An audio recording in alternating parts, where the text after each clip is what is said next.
विशाल सिंह ने अर्जुन की ओर घृणित नजरों से देखा। आखिर यह बूढ़ा मेहता उसके खिलाफ क्यों था? अर्जुन ने एक नजर अपराध बोध से भरी मोहिनी पर डाली और सब कुछ स्पष्ट हो गया। कुछ बातें जुबान पर लाना जरूरी नहीं होता। मोहिनी भी कोई साधारण लड़की नहीं थी, वह तेज दिमाग की थी। अर्जुन की एक हल्की सी नजर से ही वह समझ गई कि वह क्या सोच रहा था। दादाजी ने तुम्हें खान में जाने से रोक दिया और मैं उनकी आज्ञा को नजरअंदाज नहीं कर सकती। ऐसा करो, मैं खुद जाकर तुम्हारे लिए वे बीज खरीद लाती हूं। तुम यहीं रुककर मेरा इंतजार करो, मोहिनी ने सुझाव दिया। ठीक है। अर्जुन को पता था कि यह एकमात्र रास्ता था। उसने तुरंत अपनी सारी कीमती चीजें मोहिनी को सौंप दी और उन शिष्यों के नाम बता दिए जिनके पास वह बीज थे। काली आंधी व्यापार केंद्र में उसने पहले ही बूथ मालिक से सारी जानकारी ले ली थी। मोहिनी खान के अंदर चली गई, जबकि अर्जुन की नजरें चारों ओर फैले गहरे गड्ढों पर घूम रही थीं। जब मेहता चला गया तो वह एक झोपड़ी में घुस गया और अर्जुन को तुरंत महसूस हुआ कि वहां से कोई उसकी ओर घूर रहा था। झोपड़ी के अंदर एक जोड़ी आंखें अर्जुन पर जमी हुई थीं। जिस व्यक्ति ने अर्जुन पर पहले हमला होते देखा था वह भी अर्जुन की ही उम्र का था। वह कोई और नहीं बल्कि मेहता का पोता संदीप था। संदीप ठंडी आंखों से अर्जुन की ओर देखते हुए असंतोष भरे स्वर में बोला, दादाजी, आपने उस लड़के को मार क्यों नहीं दिया? मेहता ने ठंडी हंसी के साथ जवाब दिया, मोहिनी की सुरक्षा में रहते हुए तुम सोचते हो कि मैं उसे मार सकता था? यही तो सबसे बड़ा कारण था उसे मारने का। मैंने कभी मोहिनी को किसी आदमी के लिए इतना प्रयास करते नहीं देखा और उस लड़के से उसका रिश्ता कुछ कम नहीं लग रहा। अगर वह जिंदा रहा तो यह आगे चलकर हमारे लिए मुसीबत बन सकता है। मेहता ने गंभीरता से सिर हिलाया। सच में पहले कभी मोहिनी ने इस तरह किसी की रक्षा नहीं की और उसके लिए वह मेरे खिलाफ भी जाने को तैयार थी। यह वाकई असामान्य बात है। संदीप की आंखों में जलन साफ दिखाई दे रही थी। अब जब मोहिनी खान के अंदर चली गई है तो क्यों ना आप फिर से हमला करें? मेहता ने उसे झिड़कते हुए कहा, उस लड़के को मारना कोई मुश्किल काम नहीं है, लेकिन अगर उसकी मौत के कारण मोहिनी को तुमसे नफरत हो गई तो क्या यह सही रहेगा? संदीप थोड़ी देर के लिए चुप हो गया और फिर सिर हिलाकर बोला, यह सही नहीं होगा, लेकिन क्या हम वाकई उसे यूं ही मोहिनी के करीब जाने देंगे? मैं यह सहन नहीं कर सकता। तुम? मेहता ने एक गहरी सांस ली और संदीप की ओर देखा। अपने बड़े भाई से कुछ सीखो। देखो, वह जिन लड़कियों को पसंद करता है उनके साथ कैसा व्यवहार करता है। अगर तुम मोहिनी को पाना चाहते हो तो तुम्हें अपने दिमाग से खेलना सीखना होगा। मैं तुम्हारे लिए दुश्मनों को मार सकता हूं, लेकिन किसी लड़की का दिल जीतने में तुम्हारी मदद नहीं कर सकता, है ना? हुमान के कोई बेटे नहीं हैं, सिर्फ जिया और मोहिनी नाम की 2 बेटियां हैं। अगर तुम और तुम्हारा बड़ा भाई इन दोनों को अपना बना लेते हो तो भविष्य में रक्त समूह पर मेरे परिवार का अधिकार होगा। हमारी 3 पीढ़ियों ने इस समूह के लिए कड़ी मेहनत की है। अब हमें इसका लाभ मिलना ही चाहिए। यह सुनकर संदीप का खून खौल उठा और उसने सिर हिलाया। अब सही समय है कि हमारा परिवार इस समूह का स्वामी बने। चिंता मत करो, मोहिनी मेरे हाथ से नहीं निकलेगी और जहां तक बड़े भाई का सवाल है, जिया को वह जल्द ही अपने वश में कर लेगा। अच्छा है, तुम्हारी यह सोच काबिले तारीफ है। मेहता ने संतोषपूर्वक मुस्कुराया। संदीप की आंखों में जलन भरी थी। उसकी नजरें दूर खड़े अर्जुन पर टिकी थीं। उसने अंदर ही अंदर कसम खाई, दादाजी, उस लड़के का क्या करना है? खुद मौका तलाशो। उसकी ताकत ज्यादा नहीं है, तुम्हारे लिए उसे खत्म करना मुश्किल नहीं होगा। जी। संदीप ने एक दुष्ट मुस्कान दी। हालांकि वह अभी कुछ नहीं कर सकता था क्योंकि मोहिनी जल्द ही लौटने वाली थी, लेकिन अर्जुन आखिर एक अद्वितीय गुरुकुल का शिष्य था। वह ज्यादा दूर तक भाग नहीं सकता था। थोड़ी देर बाद मोहिनी खान से बाहर आई। उसके माथे पर पसीना था, लेकिन चेहरे पर संतोष की मुस्कान थी। उसने अर्जुन के हाथ में 4 बीज रख दिए और मुस्कुराते हुए कहा, शुक्र है, इसमें ज्यादा दिक्कत नहीं हुई।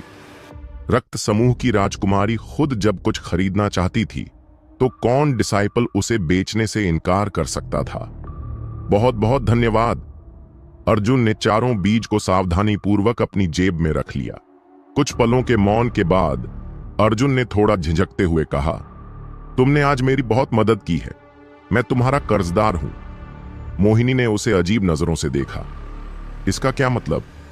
अर्जुन ने मुस्कुराते हुए कहा, आओ मेरे साथ चलो। मोहिनी को समझ नहीं आया कि अर्जुन क्या करने वाला था, लेकिन वह चुपचाप उसके साथ चल दी। करीब 30 फीट चलने के बाद अर्जुन अचानक रुक गया और जमीन पर अपने पैरों से ठोकर मारी। उसने गंभीरता से कहा, मैं चाहता हूं कि तुम इस जगह को याद रखो। यहां से लगभग 70 फीट नीचे कुछ असामान्य चीजें हैं। मोहिनी की आंखें अविश्वास से फैल गईं। तुम्हें यह कैसे पता? अर्जुन ने धीरे धीरे कहा, जिस मार्शल कला का मैं अभ्यास कर रहा हूं उससे मुझे एक निश्चित दूरी के भीतर सभी सूर्य तत्व से जुड़ी चीजों का आभास हो जाता है। यहां नीचे कोई अनमोल वस्तु छिपी हुई है जिसकी ऊर्जा तेजस्वी सूर्य पत्थरों से कई गुना शुद्ध है। इससे पहले भी अर्जुन ने इस जगह की असामान्य ऊर्जा को महसूस किया था और वह जानता था कि इस जगह पर कुछ बड़ा रहस्य छुपा हुआ है। यह जगह रक्त समूह की थी, इसलिए वह खुद यहां खुदाई नहीं कर सकता था, लेकिन उसने यह जानकारी मोहिनी को देने का फैसला किया। आखिर आज उसने उसकी बहुत मदद की थी। क्या? मोहिनी चौंक गई। क्या तुम मुझ पर विश्वास करती हो? अर्जुन ने शांत स्वर में पूछा। हां, मोहिनी ने बिना किसी संकोच के कहा। अर्जुन उसकी साफगोई से थोड़ा प्रभावित हुआ और मुस्कुराया। अच्छा है, मुझे नहीं पता कि वहां नीचे क्या छिपा है, लेकिन इसका मूल्य बहुत अधिक होगा और संभवतः यही वह रहस्य है जिसे रक्त समूह पिछले कई वर्षों से इस खान में खोजने की कोशिश कर रहा है। हो सकता है कि इसी के कारण यह खान बनी हो। मोहिनी इस नई जानकारी से हैरान थी। अगर अर्जुन सच कह रहा था तो इस खान के नीचे कोई बहुत बड़ा रहस्य छुपा था। तुम समझदार लड़की हो, मुझे उम्मीद है कि तुम इसका सही उपयोग करोगी, अर्जुन ने गंभीरता से कहा। मैं समझ गई, मोहिनी ने सिर हिलाया। अच्छा, अब हमें चलना चाहिए। जंगल के रास्ते में दोनों चुपचाप चलते रहे। कोई बातचीत नहीं हुई, लेकिन वातावरण में एक अलग सी गर्माहट थी। मोहिनी बेहद खुश थी क्योंकि अर्जुन ने उसके साथ यह महत्वपूर्ण जानकारी साझा की थी। यह इस बात का संकेत था कि अब वह उसे पहले की तरह हल्के में नहीं लेता, बल्कि उसकी कद्र करता था। पिछली बार उसने उसे पूरी तरह नजरअंदाज कर दिया था, लेकिन इस बार वह उसके साथ विनम्र और सौम्य था। कुछ देर बाद वे एक चौराहे पर पहुंचे। अर्जुन अचानक रुक गया और कहा, अब हमें यहीं अलग होना चाहिए। मोहिनी को थोड़ी निराशा हुई। समय इतनी जल्दी कैसे बीत गया? उसे यह एहसास भी नहीं हुआ कि कब वह अर्जुन के साथ इतनी सहज हो गई थी। अलविदा, अर्जुन ने जल्दी से कहा और अद्वितीय गुरुकुल की ओर बढ़ गया। मोहिनी वहीं खड़ी रही, हल्की मुस्कान के साथ उसे जाते हुए देखती रही। यह लड़का सच में अलग है, उसने मन ही मन सोचा और धीरे धीरे मुस्कुराई। कुंडली नाग सरिता के किनारे अर्जुन अपनी साधना में लीन था। थोड़ी ही दूरी पर 3 त्रिसूर्य फल वृक्ष स्वस्थ रूप से बढ़ रहे थे। उनमें से सबसे बड़े वृक्ष पर 3 फल लग चुके थे जो पकने के कगार पर थे, जबकि सबसे छोटा वृक्ष अभी अभी अंकुरित हुआ था और नन्हे पौधे के रूप में मिट्टी से बाहर निकला था। जिस दिन वह रक्त समूह की खान से लौटा था, उसी दिन से अर्जुन ने दिन रात लगातार साधना शुरू कर दी थी। यहां तक कि भोजन तक की सुध नहीं थी। मेहता के अचानक किए गए हमले ने उसे भीतर तक झकझोर दिया था और उसे अपनी शक्ति बढ़ाने के लिए एक नया संकल्प दे दिया था। अब उसे अपनी शक्ति से ही उस अपमान का बदला लेना था। लगातार 10 दिनों की कठोर साधना के बाद वह 9वां स्तर के चरम पर पहुंच चुका था और आद्य तत्व स्तर में प्रवेश करने के कगार पर था। मगर वह आवश्यक अंतिम सूत्र पकड़ नहीं पा रहा था, जिससे अर्जुन की हताशा बढ़ने लगी थी। उसे अच्छी तरह पता था कि किसी भी स्तर की सीमा तोड़ साधना केवल विश्व ऊर्जा की मात्रात्मक उपलब्धता से नहीं होती, बल्कि एक विशेष अवसर और आत्मिक समझ की आवश्यकता भी होती है। हालांकि इन दिनों की साधना में उसे अन्य लाभ भी मिले थे। अब उसे झाड़ू लगाने की जिम्मेदारी नहीं थी, जिससे उसे और अधिक समय मिल गया था। त्रिपर्ण अराजक आत्मा पुष्प और निर्जीव जटाधारी वृक्ष घास जैसी जड़ी बूटियां समाप्त हो चुकी थीं, लेकिन अब वह बिना किसी अवरोध के सत्य सूर्य विधि को सक्रिय कर विश्व ऊर्जा को अधिक प्रभावी तरीके से अवशोषित कर सकता था। हालांकि इन दिनों में संचित सूर्य अमृत बूंदें उसने पूरी तरह त्रिसूर्य फल को विकसित करने में खर्च कर दी थीं, जिससे उसके दंतक क्षेत्र में एक भी बूंद शेष नहीं थी। रात्रि का समय था। कुंडली नाग सरिता के किनारे अर्जुन अपनी साधना में डूबा था। आसमान तारों से सजा था, मगर अर्जुन के मन में एक अजीब सी बेचैनी थी। अचानक अर्जुन की विश्व ऊर्जा असंतुलित होने लगी और उसके चेहरे पर पीड़ा उभर आई। कुछ दूरी पर खड़ी प्रिया जो उसे देख रही थी, यह देखकर चौंक गई। हालांकि वह काफी दूर थी, फिर भी वह अर्जुन की असामान्य ऊर्जा प्रवाह को स्पष्ट रूप से महसूस कर सकती थी। लेकिन उस ऊर्जा के भीतर एक और चीज थी, एक ठंडी और विकृत शक्ति जो धीरे धीरे उसके शरीर में फैल रही थी। यह तो तमस साधना का संकेत है, प्रिया ने चिंतित होकर सोचा। कैसे संभव है? वह केवल 9वें स्तर से आद्य तत्व स्तर में प्रवेश कर रहा है। इस स्तर पर किसी को भी तमस साधना का प्रभाव नहीं होना चाहिए। यह असंभव है। एक सामान्य रूप से तमस साधना केवल उच्च स्तरीय योद्धाओं के लिए एक चुनौती होती थी, मगर अर्जुन जैसे निम्न स्तर के योद्धा के भीतर यह ऊर्जा क्यों उत्पन्न हो रही थी? अर्जुन की हृदय गति तीव्र हो गई थी। अचानक उसके शरीर के भीतर से एक अत्यंत शुद्ध और प्रचंड ऊर्जा उत्पन्न हुई। वह ऊर्जा इतनी गर्म थी कि उसने उस विकृत ऊर्जा को जलाना शुरू कर दिया। सत्य सूर्य ऊर्जा! प्रिया के अधरों से यह शब्द अनायास ही निकल पड़े। वह आश्चर्यचकित थी, क्योंकि उसने इतनी शुद्ध सत्य सूर्य ऊर्जा पहले कभी अनुभव नहीं की थी। हालांकि अद्वितीय गुरुकुल के कई शिष्य अग्नि या सूर्य तत्व से जुड़ी विधाएं साधना करते थे, लेकिन उनमें से किसी की ऊर्जा इतनी पवित्र और परिष्कृत नहीं थी। अर्जुन की ऊर्जा न केवल शुद्ध थी, बल्कि उसमें किसी भी प्रकार की अशुद्धि का कोई नामो निशान नहीं था। किंतु जैसे ही सत्य सूर्य ऊर्जा ने विकृत ऊर्जा को जलाना शुरू किया, अर्जुन के शरीर के भीतर एक भयावह संघर्ष छिड़ गया। अब उसके शरीर के ऊपरी भाग में वह रक्त पिपासु ऊर्जा अपना प्रभाव बढ़ा रही थी, जिससे उसकी सोच धूमिल होने लगी। उसके भीतर एक पाशविक प्रवृत्ति जन्म लेने लगी, किसी को मारने की इच्छा। जबकि उसके शरीर के निचले भाग में सत्य सूर्य ऊर्जा स्थिरता बनाए हुए थी, जिससे उसका मन साफ और शांत बना हुआ था।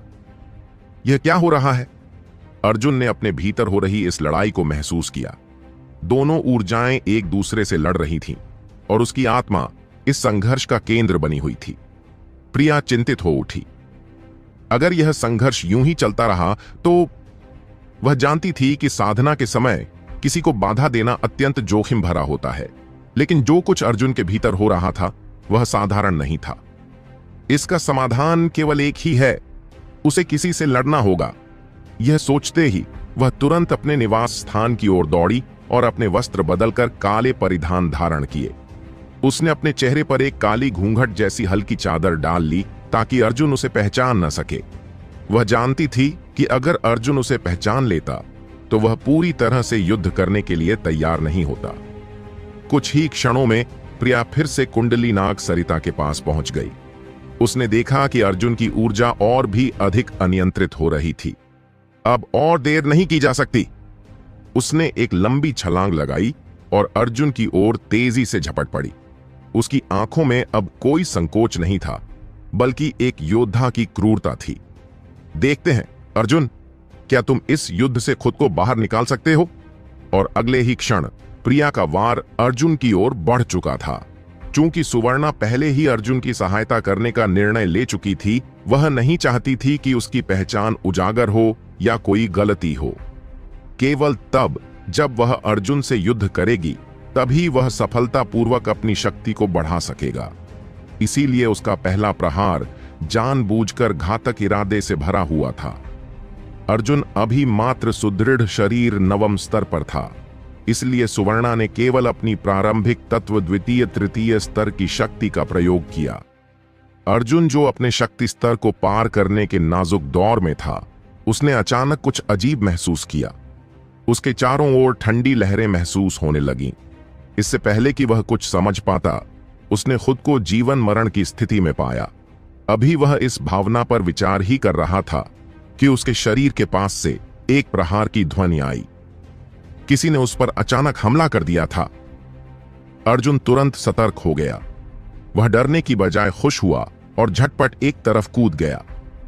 भौहें सिकोड़ते हुए उसने तेजी से अपनी मुट्ठी आगे बढ़ाई। जब वह अपनी शक्ति को बढ़ाने का प्रयास कर रहा था, तभी कोई उसके सामने चुनौती बनकर आ गया।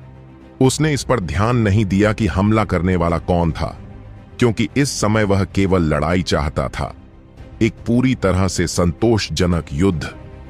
दुश्मन की हलचल और उसकी विश्व ऊर्जा के प्रवाह को सुनते ही अर्जुन तुरंत कुछ कदम पीछे हटा।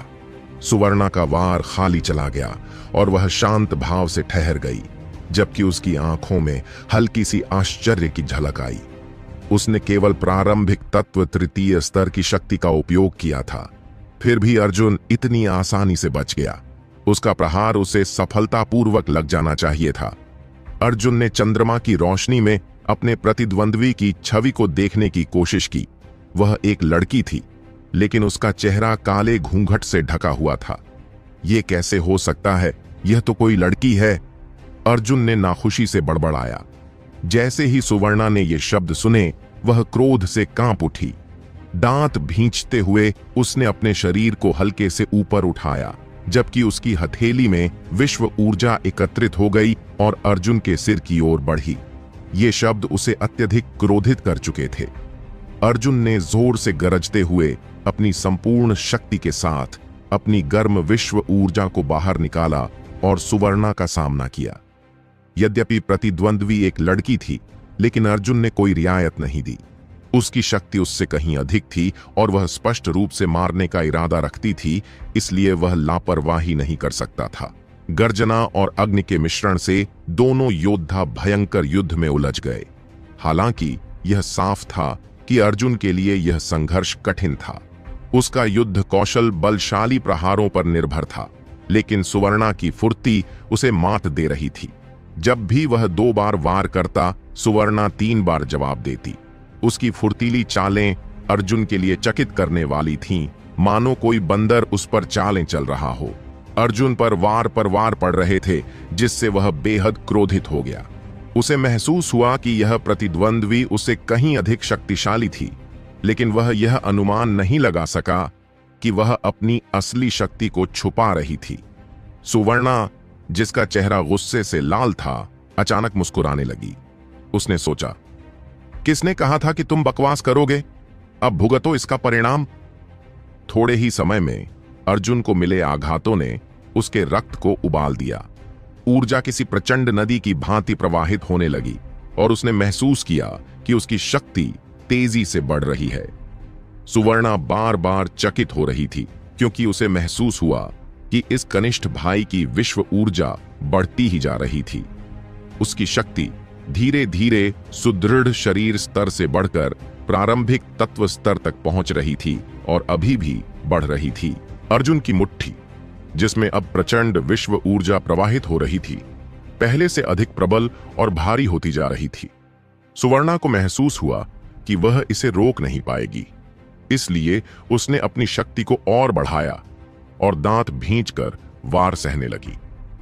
तुम्हें मुझे मारने के लिए किसने भेजा? इस भयंकर युद्ध के बीच अर्जुन ने अचानक गंभीर आवाज में पूछा। उसका स्वर गहरा और निराशाजनक था। सुवर्णा ने कोई उत्तर नहीं दिया और पूरी तरह अर्जुन के वारों को रोकने पर ध्यान केंद्रित किया। अब तक अर्जुन की शक्ति सुवर्णा की बराबरी पर थी। यदि वह उसकी मुट्ठी का लक्ष्य बनता, तो उसे पूरी ताकत से यांग ऊर्जा को अपने शरीर से बाहर निकालना पड़ता। सुवर्णा को इस शुद्ध यांग विश्व ऊर्जा की शक्ति का डर था। वह समझ गई कि उसने इसकी ताकत को कम आंका था। इस स्तर की शुद्धता कोई साधारण योद्धा नहीं प्राप्त कर सकता था। जैसे ही अर्जुन और सुवर्णा के हाथ फिर से आपस में टकराए, दोनों अपनी जगह अडिग रहे। अर्जुन ने अपनी आंखें संकरी कर सामने खड़ी लड़की को देखा और उसकी नजर उसके माथे पर पड़े एक हल्के चिन्ह पर गई। थोड़ा चौंकते हुए अर्जुन ने पूछा, तुम्हारी यह उपस्थिति, तुम मेरी वरिष्ठ बहन जैसी लग रही हो। सुवर्णा इस समय अर्जुन की यांग ऊर्जा के आक्रमण को रोकने में व्यस्त थी, इसलिए जब उसने ये शब्द सुने तो वह चौंक गई। उसने सोचा, मेरी पहचान कब उजागर हो गई? उसे कभी कल्पना भी नहीं थी कि उसके माथे पर हल्के चिन्ह ने ही अर्जुन की शंका को जन्म दिया था। अर्जुन को याद आया कि पिछली बार सुवर्णा के माथे पर एक नीला रत्न लगा हुआ था। सुवर्णा की आंखें घबराहट में झपकने लगीं, उसकी पलकें थरथरा उठीं और इसी बीच अर्जुन ने मुस्कुराते हुए अचानक हमला रोक दिया। फिर उसने सुवर्णा को मजबूती से अपनी बाहों में खींच लिया और उसका घूंघट हटा दिया। उस क्षण तक सुवर्णा पूरी तरह से संभल नहीं पाई थी और वह अपनी पहचान उजागर करने के लिए तैयार नहीं थी। पहली बात तो यह कि वह अर्जुन पर दबाव बनाना चाहती थी और दूसरी बात यह कि वह थोड़ा संकोच कर रही थी। आखिरकार पिछली मुलाकात काफी अजीब रही थी, तो भला वह अपना घूंघट कैसे हटा सकती थी। घबराहट में वह अपनी शक्ति को नियंत्रित नहीं कर पाई और उसके शरीर से एक भयंकर विश्व ऊर्जा निकलकर अर्जुन की ओर लपकी। अर्जुन जोर से चीखा और काफी दूर जा गिरा। जब वह जमीन पर गिरा तो उसका शरीर कई बार लुढ़कता चला गया। जब वह आखिरकार संभला और खड़ा हुआ तो वह लड़की वहां से गायब हो चुकी थी। वह न जाने कब और कहां चली गई थी। क्या यह वास्तव में वही थी? अर्जुन बुदबुदाया। उसने तो केवल सहज रूप से प्रश्न पूछा था, लेकिन उसकी प्रतिक्रिया इतनी तीव्र क्यों थी? अंतिम प्रहार में शामिल विश्व ऊर्जा ने उसे स्पष्ट रूप से शक्ति के इस विशाल अंतर का एहसास कराया। यदि वह सच में उसे मारना चाहती तो उसके लिए यह मात्र एक पल की बात थी। फिर यह युद्ध क्यों छेड़ा? हालांकि इस सवाल का अब कोई महत्व नहीं था, क्योंकि इस संघर्ष ने अर्जुन के अंदर की जंजीरों को तोड़ दिया था। वह तुरंत ध्यान मुद्रा में बैठ गया और विश्व ऊर्जा को महसूस करने लगा। अगले 1 घंटे में आसपास की विश्व ऊर्जा तेजी से अर्जुन की ओर आकर्षित होने लगी। उसने गहरी सांस ली और उसके शरीर के रोम रोम ने खुशी खुशी इस ऊर्जा को आत्मसात करना शुरू कर दिया। यह विश्व ऊर्जा उसके शरीर में प्रवाहित होने लगी और उसकी देह को पूरी तरह शुद्ध करने लगी। हर योद्धा के लिए यह एक विशेष अवसर होता है जब वह किसी उच्च स्तर पर पहुंचता है। अब इस शुद्धिकरण की गुणवत्ता इस बात पर निर्भर करती थी कि वह कितनी लगन से इसे आत्मसात करता है। कुछ ही दूरी पर सुवर्णा ने अपने सीने पर हाथ रखा और घबराई हुई खड़ी थी। उसे विश्वास नहीं हो रहा था कि अर्जुन उसे पहचान लेगा। हालांकि वह संतुष्ट थी कि उसने उसकी सहायता कर उसे नए स्तर पर पहुंचाने में मदद की। जैसे ही वह यह सोच रही थी, एक आकृति वहां प्रकट हुई। एक साधारण वस्त्रों में सजा वृद्ध व्यक्ति सामने आया। उसके सफेद बाल थे और चेहरा सौम्य प्रतीत हो रहा था। सुवर्णा ने तुरंत आदरपूर्वक प्रणाम किया। गुरुकुल प्रमुख को प्रणाम। वृद्ध व्यक्ति मुस्कुराए और बोले, तुम मेरे अद्वितीय गुरुकुल की शिष्या नहीं हो, अतः औपचारिकताओं की कोई आवश्यकता नहीं है। सुवर्णा ने धीरे से उत्तर दिया, परंतु आप मेरे गुरु के घनिष्ठ मित्र हैं, इसलिए स्वाभाविक रूप से आप मेरे वरिष्ठ हुए। जब गुरुकुल प्रमुख ने सुवर्णा के चतुर और समझदार व्यवहार को देखा तो वह मुस्कुरा उठे। मेहता वास्तव में सौभाग्यशाली हैं कि उन्हें इतनी अनुशासित शिष्या मिली। अपने स्वयं के 2 शिष्यों को याद कर प्रमुख ने मन ही मन एक लंबी सांस ली। सुवर्णा उनके अतीत से भली भांति परिचित थी और उनके चेहरे पर मंद भाव देख वह नहीं जानती थी कि उन्हें कैसे सांत्वना दे, इसलिए वह चुपचाप खड़ी रही। कुछ कहे बिना प्रमुख ने अपना हाथ आकाश की ओर उठाया और फिर अर्जुन की दिशा में आगे बढ़ाया। उसी क्षण सुवर्णा को ऐसा महसूस हुआ कि उस क्षेत्र का आकाश और धरती 2 हिस्सों में बट गई है, मानो कोई अदृश्य विशाल हथेली उस क्षेत्र को बाहरी नजरों से बचा रही हो। इस युवक की प्रगति ने काफी हलचल मचाई होगी, इसलिए इसे छिपाना ही उचित होगा। अन्य लोगों की जांच से बचने के लिए यह आवश्यक है, प्रमुख ने समझाया। सुवर्णा उलझन में थी। यह प्रमुख, जो प्रायः पूरे वर्ष किसी से नहीं मिलते थे, अर्जुन में इतनी रुचि क्यों ले रहे थे? लेकिन भले ही वह अचंभित थी, उसने कोई प्रश्न पूछने की हिम्मत नहीं की। एक वृद्ध और एक युवा दोनों 100 फुट की दूरी पर खड़े रहकर अर्जुन की स्थिति पर नजर बनाए रहे। विश्व ऊर्जा अर्जुन के सुदृढ़ शरीर स्तर के शरीर में प्रवेश कर हर कोशिका में फैल गई। यद्यपि प्रारंभिक तत्व स्तर की तरंगों को महसूस नहीं किया जा सकता था, लेकिन 10 फुट के दायरे में तेज हवा की लहरें घूम रही थीं, जिसका केंद्र अर्जुन था।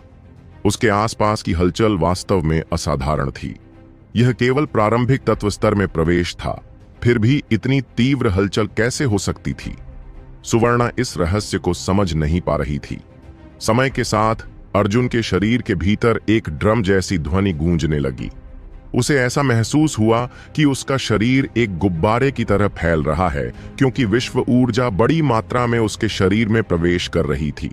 जैसे ही सुवर्णा उसके लिए चिंतित होने लगी, अर्जुन का शरीर पुनः सामान्य हो गया।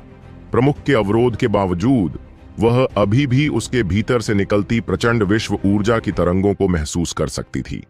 सबसे चौंकाने वाली बात यह थी कि विशाल मात्रा में विश्व ऊर्जा अर्जुन द्वारा पूरी तरह से अवशोषित कर ली गई थी और आश्चर्यजनक रूप से कुंडली नाग सरिता से एक उग्र लाल ऊर्जा प्रवाहित होने लगी। ये ऊर्जा धाराएं लाल रेशमी पताकाओं के समान थीं, जो कुंडली नाग सरिता के तल से उठकर अर्जुन के रोम छिद्रों के माध्यम से उसके शरीर में समा रही थीं। यांग तत्व ऊर्जा, सुवर्णा ने तुरंत पहचान लिया। अर्जुन ने पहले जो ऊर्जा अवशोषित की थी वह विश्व ऊर्जा थी और अब वह शुद्ध यांग तत्व ऊर्जा थी। यद्यपि इसे भी विश्व ऊर्जा कहा जा सकता था, परंतु यह एक विशिष्ट गुणधर्म वाली ऊर्जा थी। जब अर्जुन ने पूरी तरह से इस यांग तत्व ऊर्जा को अवशोषित कर लिया, तब जाकर हलचल थमी।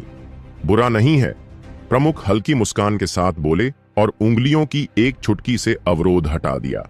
एक ही क्षण में उनकी आकृति गायब हो गई, लेकिन उनकी आवाज सुवर्णा के कानों में गूंज उठी। कृपया अपने गुरु से मेरे हालचाल अवश्य पूछना।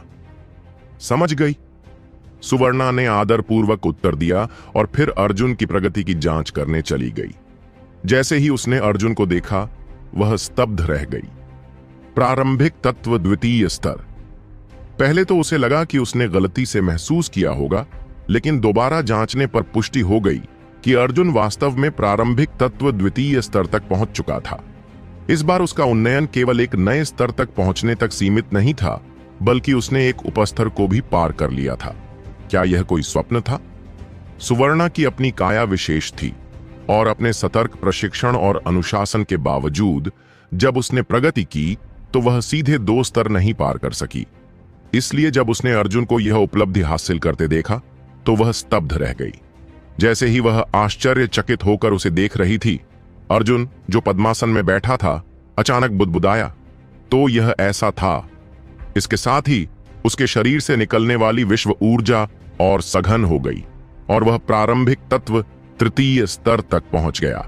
असाधारण। सुवर्णा यह देखकर और भी अधिक चकित हो गई, क्योंकि यह उसकी आत्मविश्वास पर एक और आघात था।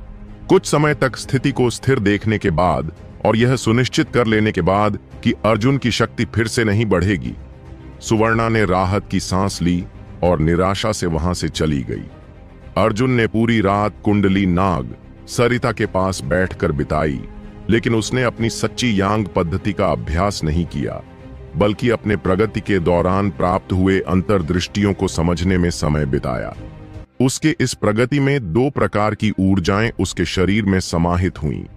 पहली थी विश्व ऊर्जा, जो उसके दांत्य केंद्र में संग्रहित नहीं हुई, बल्कि उसकी हड्डियों में समा गई। साथ ही कुछ अंश सुदृढ़ शरीर ऊर्जा के रूप में विद्यमान रहे। दूसरी ऊर्जा थी कुंडली नाग सरिता से प्राप्त यांग तत्व ऊर्जा, जो पूरी तरह से उसकी हो गई। यह ऊर्जा 5 बूंदों के रूप में संघनित हो गई और शांति से उसके दांत्य केंद्र में स्थित हो गई। पूरी रात विचार करने के बाद अर्जुन ने आखिरकार एक अस्पष्ट समझ प्राप्त कर ली। उसका स्वर्ण कंकाल उसे तब सशक्त कर सकता था जब वह चोटिल होता या थक जाता, लेकिन इसके लिए ऊर्जा की आवश्यकता थी।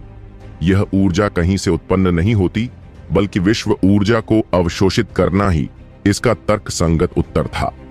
अर्जुन को लगा कि वह केवल यांग तत्व ऊर्जा को ही आत्मसात कर सकता है, क्योंकि वह सच्ची यांग पद्धति का अभ्यास कर रहा था। लेकिन अब उसे लग रहा था कि इस सिद्धांत की जांच की जानी चाहिए। अगर वह अन्य तत्वों की ऊर्जा भी आत्मसात कर सकता था, तो उसकी प्रशिक्षण गति पहले से कहीं अधिक तेज हो सकती थी। यह विचार उसे उल्लासित कर गया। भले ही सच्ची यांग पद्धति शक्तिशाली थी, लेकिन इसकी सीमाएं थीं। लेकिन अगर उसका सिद्धांत सही निकला, तो उसे अपने अभ्यास के लिए उपयुक्त वातावरण खोजने की चिंता नहीं करनी पड़ेगी। गहरी सांस लेते हुए अर्जुन खड़ा हुआ और अपनी ऊर्जा को महसूस किया, यह सुनिश्चित करने के लिए कि वह वास्तव में प्रारंभिक तत्व तृतीय स्तर पर पहुंच गया था। रात में प्रवेश की गई दोनों ऊर्जाओं के आकार को याद करते हुए अर्जुन संतोष का अनुभव करने लगा। अब उसकी आंतरिक विश्व ऊर्जा संतुलित हो चुकी थी और उसका स्वर्गीय चक्र सक्रिय हो गया था। इसके कारण उसकी सच्ची यांग पद्धति की गति और भी बढ़ गई थी। इसके अतिरिक्त इस स्तर पर पहुंचने के बाद प्रशिक्षण कुछ हद तक आसान हो गया था, बशर्ते कि एक उपयुक्त प्रशिक्षण स्थल उपलब्ध हो। कुंडली नाग सरिता से वापस लौटते समय अर्जुन ने केवल खुशी महसूस की। इस नए स्तर पर पहुंचने से उसकी दृष्टि कुछ हद तक परिवर्तित हो गई थी, जिससे उसकी आंखें पहले से अधिक स्पष्ट हो गईं। अब 50 फीट की परिधि में वह किसी के श्वास को भी महसूस कर सकता था। जैसे ही वह अपनी झोपड़ी की ओर बढ़ रहा था, अर्जुन ने अचानक एक परिचित दर्द भरी चीख सुनी। अपने कदम रोककर उसने सुना और हंसी नहीं रोक सका। क्या सुहास फिर से किसी के हाथों पिट रहा था? लेकिन यह अद्वितीय गुरुकुल के मुख्य क्षेत्र के अंदर था। यदि उसे कोई पीट रहा था तो यह संभवतः किसी द्वंद्व के कारण हो रहा था। यदि वह किसी से कमजोर था तो यह केवल उसकी स्वयं की कमजोरी थी। जो भी हो, अर्जुन ने यह देखने का निश्चय किया कि वास्तव में क्या हो रहा है। अद्वितीय गुरुकुल में जैसे ही कोई द्वंद्व शुरू होता, कोई भी स्थान युद्ध भूमि बन सकता था। सुहास जहां पिट रहा था, वह स्थान अर्जुन से अधिक दूर नहीं था।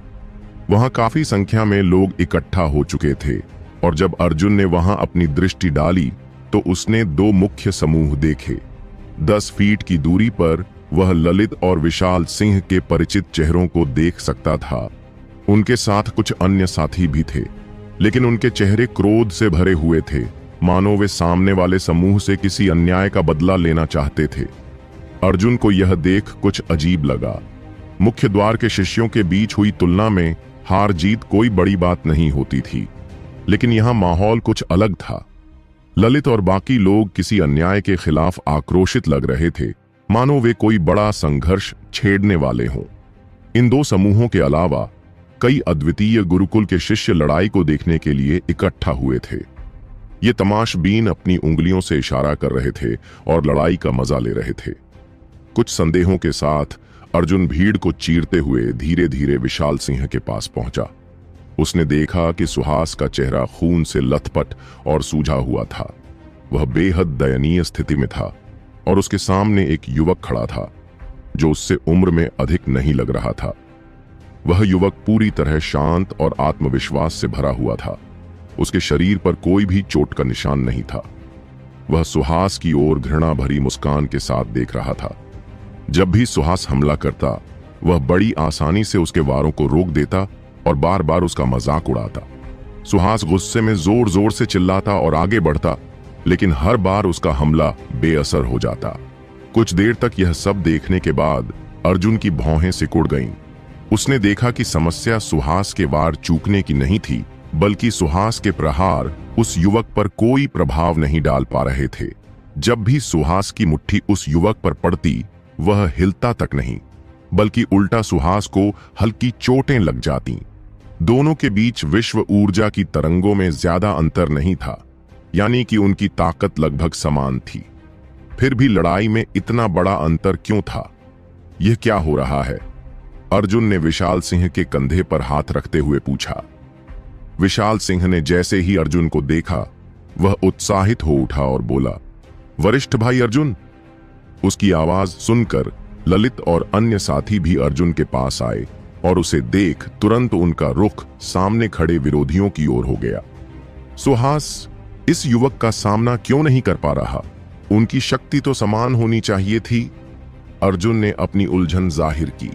विशाल सिंह ने सिर हिलाया, लेकिन उसका चेहरा बुझ गया।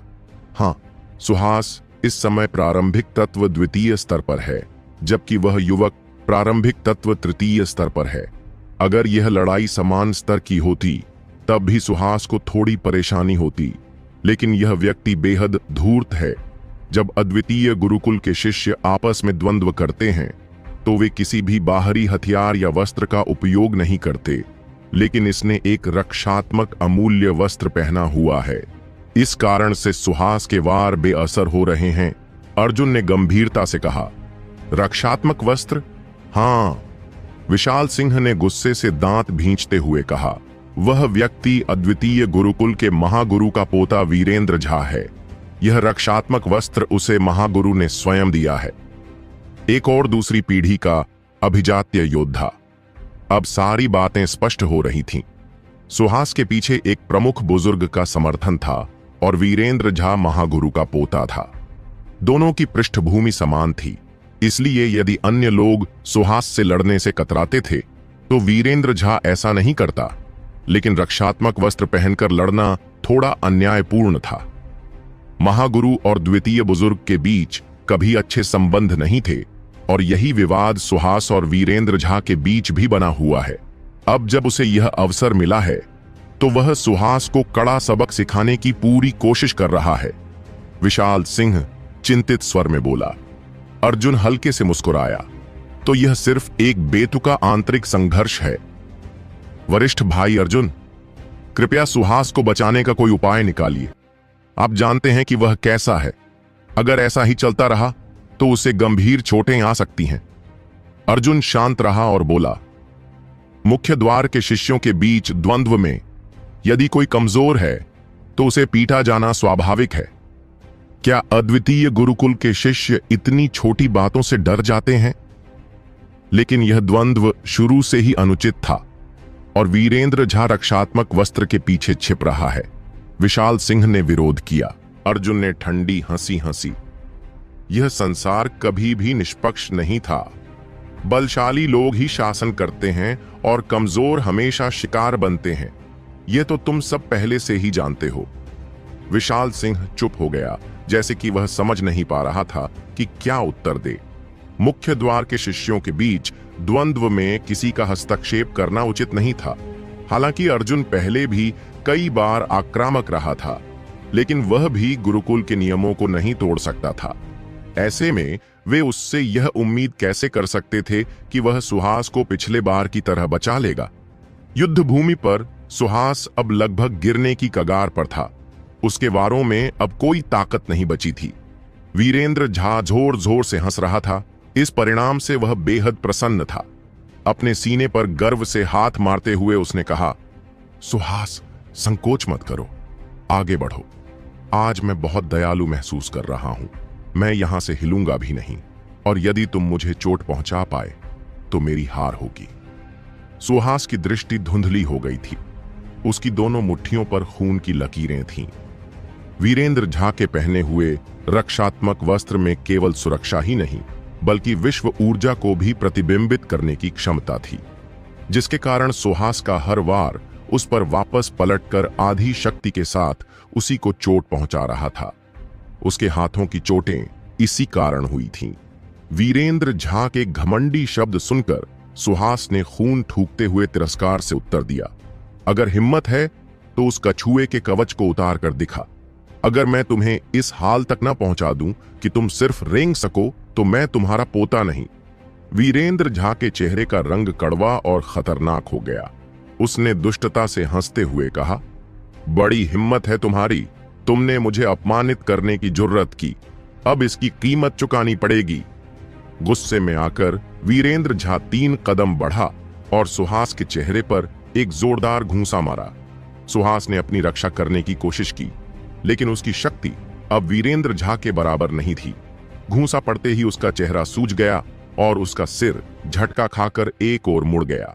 वीरेंद्र झा बाघ की तरह उस पर झपटा और उसे लात मारकर जमीन पर गिरा दिया। फिर दोनों मुट्ठियां उठाकर उस पर हमला करने लगा। सुहास ने पूरी शक्ति से बचाव करने की कोशिश की, लेकिन वह असफल रहा। वीरेंद्र झा का रक्षात्मक वस्त्र कई प्रकार की क्षमताओं से युक्त था और सुहास की वर्तमान शक्ति के साथ उसका मुकाबला कर पाना असंभव था। मुझे दादा कहो और मैं तुम्हें छोड़ दूंगा, सुहास को पीटने के बाद वीरेंद्र झा ने कहा। सुहास ने ठंडी हंसी के साथ उसकी ओर देखा। उसकी आंखों में घृणा स्पष्ट थी। पिछली बार जब चंद्रशेखर ने सुहास के सिर पर पत्थर पटकने की कोशिश की थी, तब भी उसने हार नहीं मानी थी। तो अब वह कैसे झुक सकता था? तुम्हें देखकर हंसी आती है? वीरेंद्र झा ने बिना झिझक फिर से सुहास को मारना शुरू कर दिया। सुहास के दांत टूटकर बाहर गिर गए और उसकी नाक से खून बहने लगा, जिससे वह बेहद दयनीय लग रहा था। यह वीरेंद्र झा के हाथों की क्रूरता थी, चंद्रशेखर की तुलना में भी कहीं अधिक निर्दयी। युवराज, सुहास, विशाल सिंह और उसके साथी अब इसे सहन नहीं कर सके, लेकिन जैसे ही वे आगे बढ़े, उन्हें एहसास हुआ कि वे कुछ नहीं कर सकते। अद्वितीय गुरुकुल के नियमों का उल्लंघन नहीं किया जा सकता था। वीरेंद्र झा ने हमला रोककर विशाल सिंह और अन्य लोगों की ओर घूरते हुए व्यंग्य से कहा, क्या तुम लोग उसे बचाना चाहते हो? विशाल सिंह और उसके साथी चुप रहे, लेकिन उनकी आंखों में गुस्सा और अपमान स्पष्ट था। मैंने पूछा, क्या तुम उसे बचाना चाहते हो? यह कहते हुए वीरेंद्र झा ने सुहास के चेहरे पर फिर से एक तमाचा मारा। सुहास को फिर से मार खाते देख वे सिर हिलाने लगे, लेकिन वे डर रहे थे कि कहीं वीरेंद्र झा कोई चाल न चल रहा हो। तो घुटनों पर बैठो, अगर तुम सभी अच्छे से दंडवत करोगे तो मैं शायद आज इसे छोड़ दूं। वीरेंद्र झा ने अब सुहास के मित्रों को अपमानित करने की योजना बना ली थी। वह सुहास को पूरी तरह हरा नहीं सकता था, तो उसने उसके साथियों को निशाना बनाया। अगर वे अपमानित होते तो यह भी सुहास के लिए एक और हार की तरह होता। यह सुनकर वहां मौजूद भीड़ में खलबली मच गई। विशाल सिंह और अन्य के चेहरे अपमान से लाल हो गए। सुहास ने संघर्ष करते हुए उनकी ओर देखा और अपने टूटे हुए दांतों के साथ बोला, उसकी मत सुनो। छटाक! एक और जोरदार थप्पड़ सुहास के चेहरे पर पड़ा। विशाल सिंह और बाकी सब डर से सिहर उठे। वे जानते थे कि यदि वे और देर करते तो सुहास को और अधिक पीड़ा सहनी पड़ती। हताश चेहरों के साथ उन्होंने धीरे धीरे घुटनों पर बैठना शुरू किया। अर्जुन ने यह दृश्य देखा और चौंक गया। उसने कभी कल्पना भी नहीं की थी कि वे सुहास के लिए इतना बलिदान करने को तैयार होंगे। क्या उनके घुटनों के नीचे सोना था? अगर उनका रिश्ता गहरा न होता तो कौन किसी के लिए ऐसा करता?